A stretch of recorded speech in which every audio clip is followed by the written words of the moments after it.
I'm very livid at the financial education that's out there because I think that it really teaches powerlessness. You have to give your wealth a purpose that's greater than yourself. My career was ascending and I realized that I was building all this wealth, but I wasn't doing the thing that my heart really was calling me to do, which was spending extra time with my sons, helping shape them into young men. This month, we attended the best ever conference and got to sit down with Chris Nelson, a 3 times IPO tech executive and founder of WealthOps. We dig into what happens when you suddenly have millions of dollars. How do you manage it? How do you give it a purpose and even build a family office without being a billionaire? Let's dive in. This is something that's so needed for people as they're hearing about the word family office, the idea of it. Yeah. And tell a bit about your story. You know, you lived a dream a lot of people wish they could live. You know, we had some IPOs working for different tech companies. You had some liquidity events. You got this money in your account, and then all of a sudden you're like, what do I do? That this is the new problem. That's a great problem, but it is a problem. It is a great, yeah. And so I think that the thing most people don't realize is like the IPO event is incredibly surreal because you have all of these pieces of paper and these contracts that they tell you it's worth this and that. And then one morning, you wake up really early if you're on the West Coast and you go into the office and they have this big television and then they're setting up omelet bars. They're setting up all these sorts of tables full of numerous types of booze. And then you watch this screen. And for us, if the stock was scheduled to go out at $17 a share, and that would have made everybody multimillionaires at that point, the people who'd gotten in early, right? And then what happened is when it was supposed to go out, nothing happened. So we're watching live on the NASDAQ, this private feed. Nothing happened. And then we wait 5 minutes and we start texting the team that's in New York, what's going on? It's like, it's not trading because they're pushing the value up. And so then in that instance, all of a sudden, 2 minutes later from when you thought, oh, I'm going to make, maybe $2 million, in an instance, all of a sudden it starts trading at 34. It's $4 million. So what happens is then everybody's ecstatic. You have this amazing party. And then for me, I go home, and then my wife just asked me a couple of really focused questions. She's pregnant at the time. And she goes, okay, when do we get the money? When can we buy the house?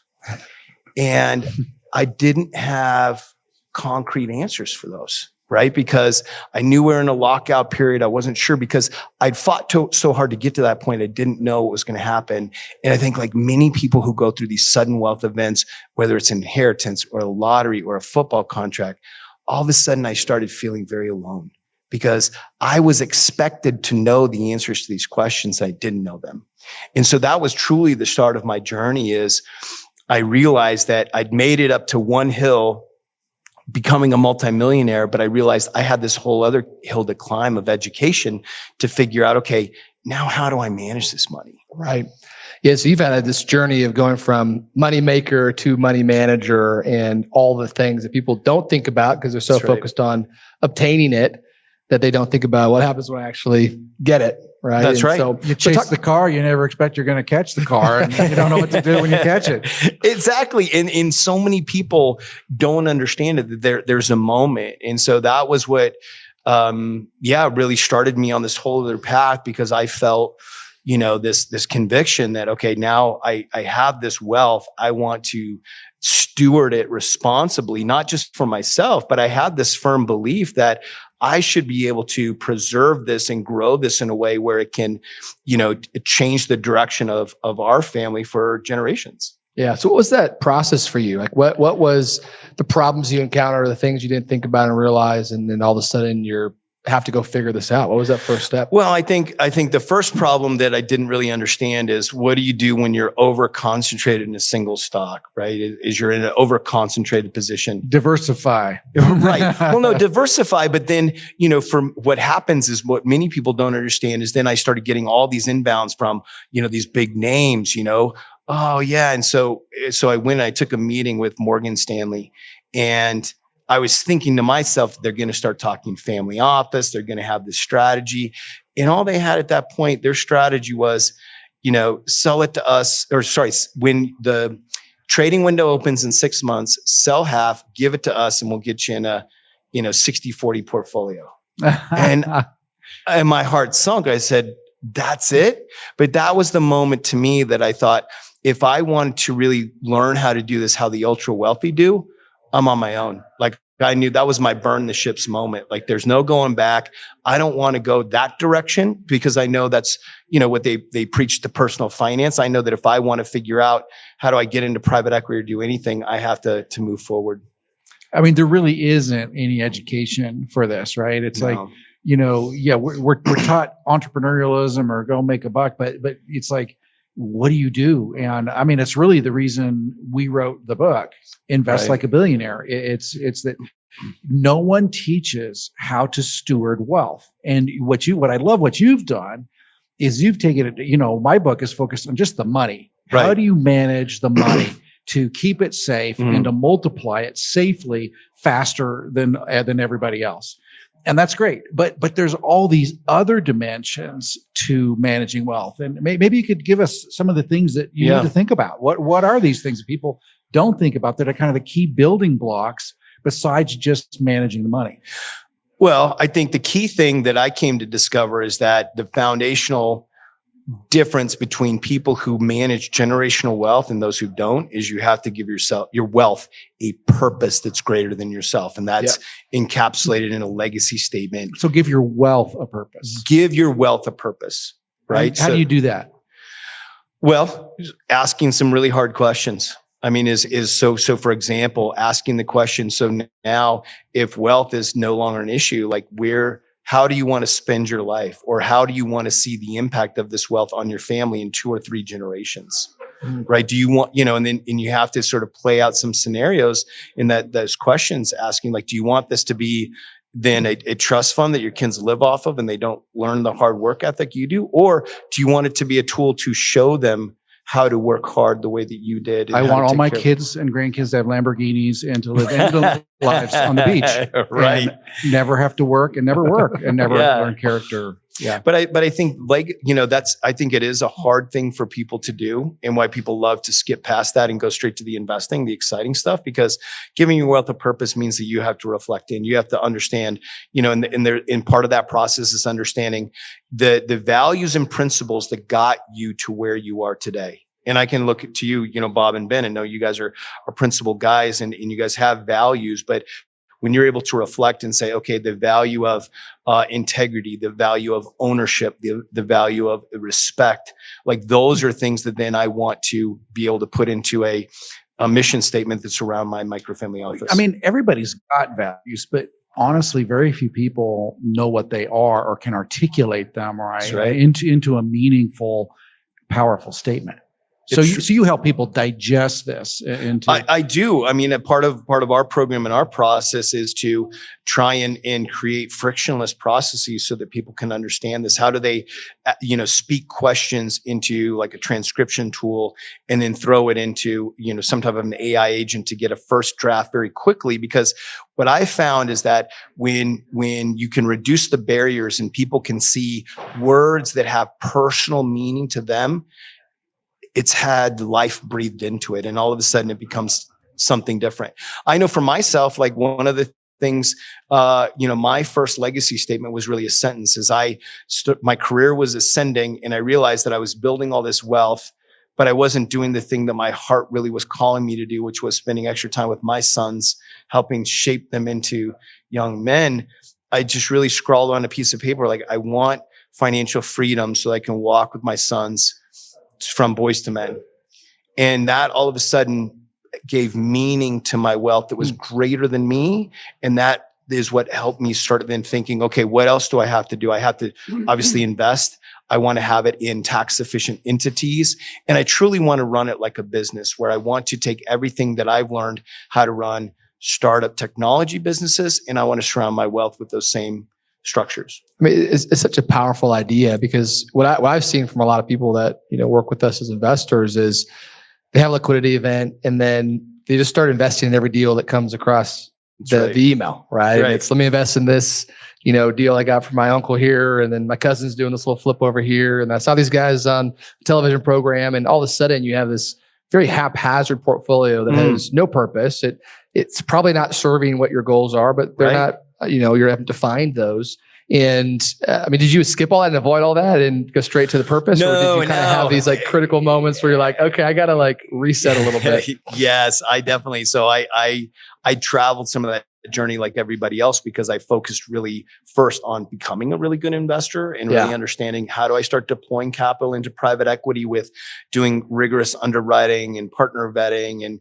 And I started then, to your point, Ben, is I started having this hodgepodge portfolio that wasn't serving me. And that was my moment of realizing I had to do something different to get a different result was when I saw my career was taking off. And that was the more I made was getting more successful at making money, the more it was pulling me away from my family. So I realized, okay, I have to become good at managing the money. And so there was purpose, number one. And then there's second was, okay, how do I start architecting a portfolio that's going to give me the lifestyle that I want?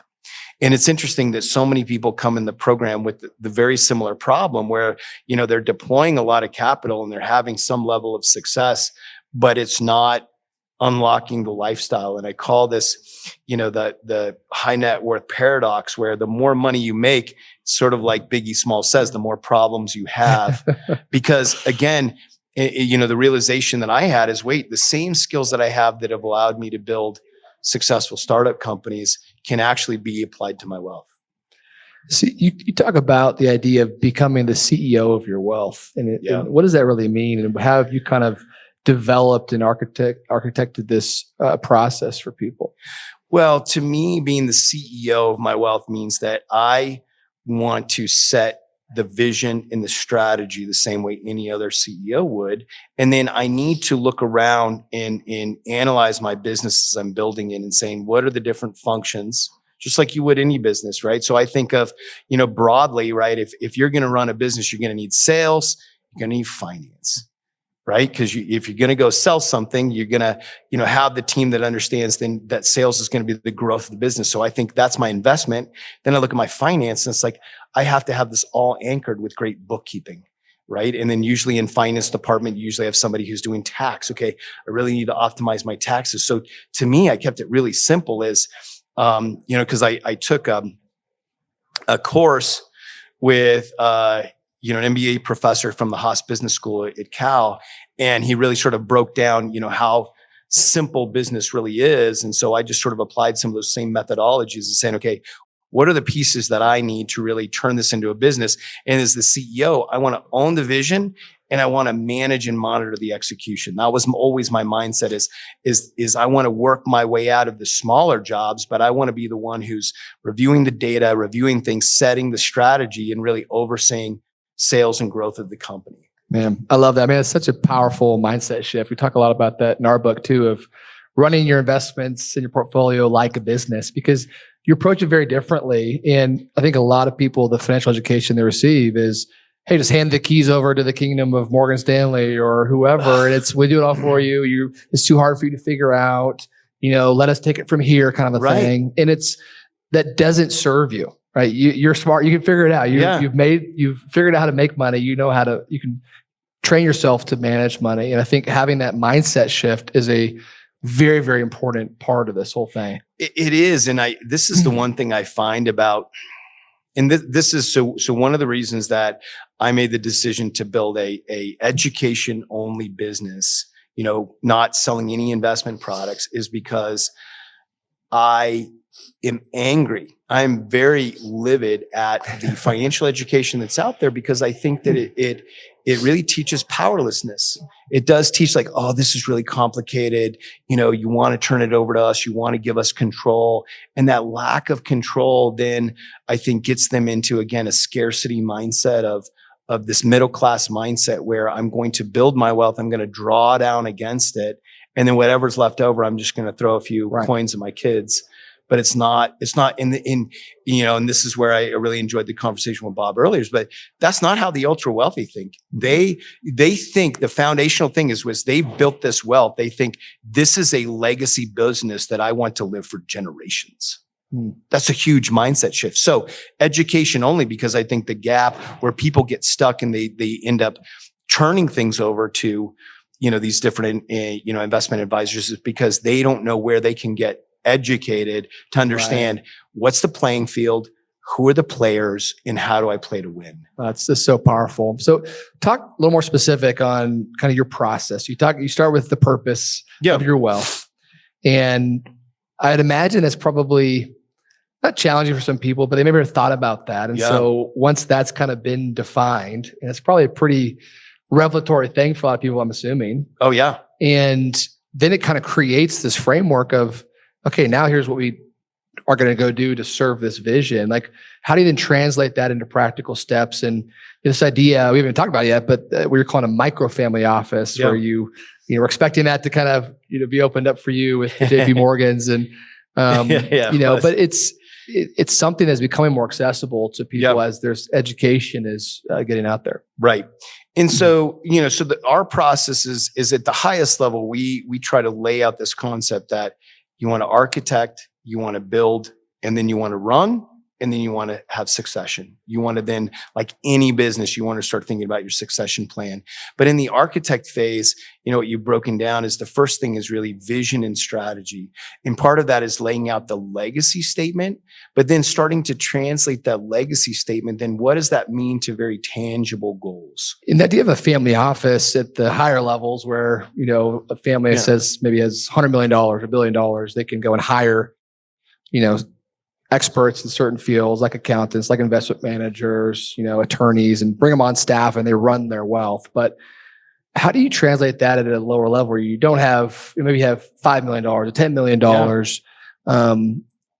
How do you get those types of resources and those types of inputs into the conversation as well? Well, so what many people don't realize is that there's this interesting revolution happening, I'd say, in service providers for high net worth. So if we're going to say that high net worth is somewhere between, let's say, $1 million and $20 million net worth, right now in the United States, there's on average, I know in 2025, there was 500,000 new millionaires minted. A lot of these are coming out of tech, a lot of these IPOs, small businesses, et cetera. But these service providers is you're having a lot of people that worked in ultra wealthy offices that are opening up their own practices that are fractional experts. Yeah. And so this is one of the things that we do in our program is we vet these fractional experts and make it very accessible with the right education and understanding, okay, here's the service that I need for the level that I'm at. You can go and engage fractional certified tax planners that get you strategically planning your taxes every year instead of proactively just sort of doing compliance and sort of paying the bill. You can also find really great, nimble bookkeeping firms that are able to understand what it means to manage multiple entities and do consolidated reporting. You can also find now estate planning attorneys that they'll do your estate plan for a fixed fee, but then they'll also have a very nominal annual fee so that if you want to make changes to your estate plan as you go, it's there. So this is where I see that this micro family office revolution is really led in education, but there's all these service providers that allow you to scale it. And what I'm finding now is that there's people that have a net worth of 40, 50, even 60 million that could go to multifamily offices that are choosing the micro model because they have more control. So what are the other steps of implementation? You create the plan, you have the vision and the purpose statement. And then the next thing actually sort of steps right into your alleys. Let's look at the portfolio structure, because ultimately when you think about architecture is you have to then start, and we take people through comprehensive exercises of let's take your net worth. If you have, these broader asset category goals, then where are you actually going to deploy those dollars? Like, let's start looking at, different asset classes. Where do you want to deploy it? How do you look at the risk versus reward? How much risk do you want in your portfolio? Because one of the things that I've discovered with, some of my peers inside of tech is, they think, I've made all this money working through companies that have gone through IPO. Now I'm just going to take my winnings and I'm going to go invest in a lot of venture capital. And a lot of those stories I see in very poorly. As you know. And so this is the next thing is helping people understand what is really good portfolio structure, that can be sustainable and then also helps you sleep at night. Right. And then usually once they complete that, it's really then going through a complete assessment, like where are you now in this journey? And then we go into entity setup. How do you set up your entities? How do you set up then your core processes that are going to run your business? WealthOps is wealth management and business operations. The core is to build a solid foundation of simple business operations that you can manage in, a couple hours a month, maybe more quarterly and more intensely annually as you're doing more of your deeper reviews. But you want to minimize and automate what you're doing in business operations so you can spend more time in the wealth management area. And then it's really team and advisors. And then we go through at the end governance, like how do you as the CEO not just manage this, as a functioning business, but also how do you start really involving the next generation? How do you run family board meetings? How do you start making sure that it's not just one single point of success, single point of failure, but somebody who's truly a CEO who is leading their family and everyone through this. Yeah, paint a picture of that for us. What does succession look like in bringing kids in? Of course, I know it's totally the age different. The ages of the kids matters a ton, right? You maybe have people that their kids are grown, married, and gone, and they don't even cross paths that much. You got a bunch of young kids. I mean, so kind of paint a couple different pictures for us. Oh, I'll be glad to, because I mean, this is one of the things that in our community we talk a lot about is how do we get the next generation involved. And so for me, I have younger kids, probably similar age I know to Ben, and for me, we have family board meetings where we read out at a high level. We always read quarterly. We read our legacy statement so they understand what that is. And then we give them the broad strokes as far as, not that we're getting into the details of the money, but we sort of say, here are some of the assets that we have. Here's how we operate them. And then we give them roles to participate. So we have single family homes. If we're going to turn those single family homes, who's the cleaning crew? My boys, they're 3 sons. I have 3 sons. We call them the dudes. So it's like, dudes, you're up. You know what I mean? Like you're going to go clean this house, right? Because this is part of our business, and part of our business is we need to understand how to support and maintain these things. My wife will take them on maintenance runs. Maybe they'll cut the lawn or do other things, but we try a very grassroots effort of these are our assets. We nurture and care for them because they provide for us. That's really important.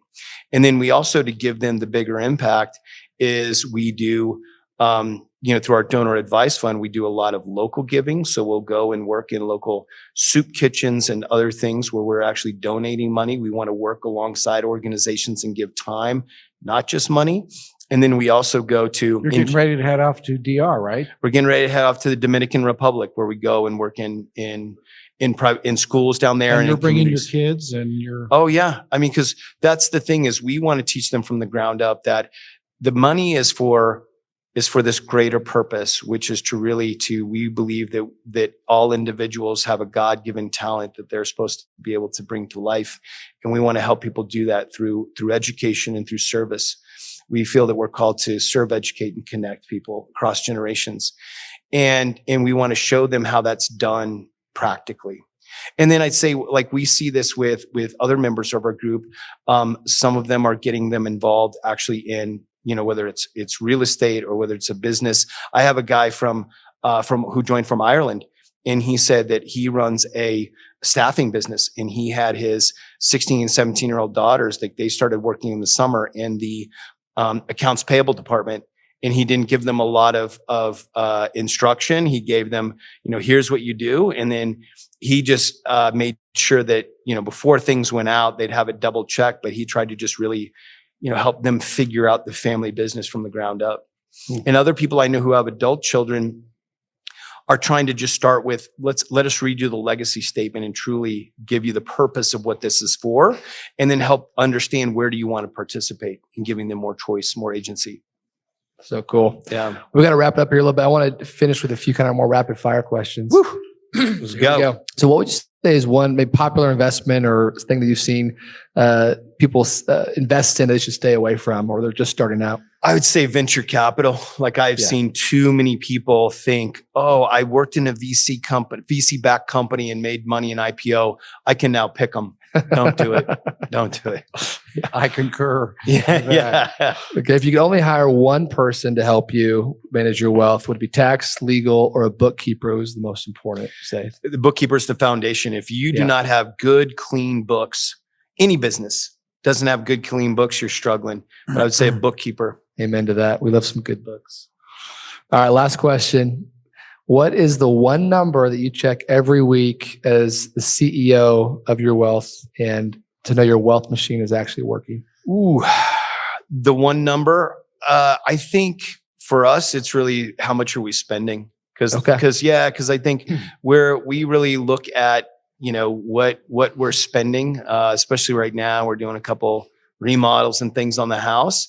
But because what we've come to learn, and my wife is really on board with this as well too, is we realize that if we manage the spending, then we have more to reinvest and continue to compound.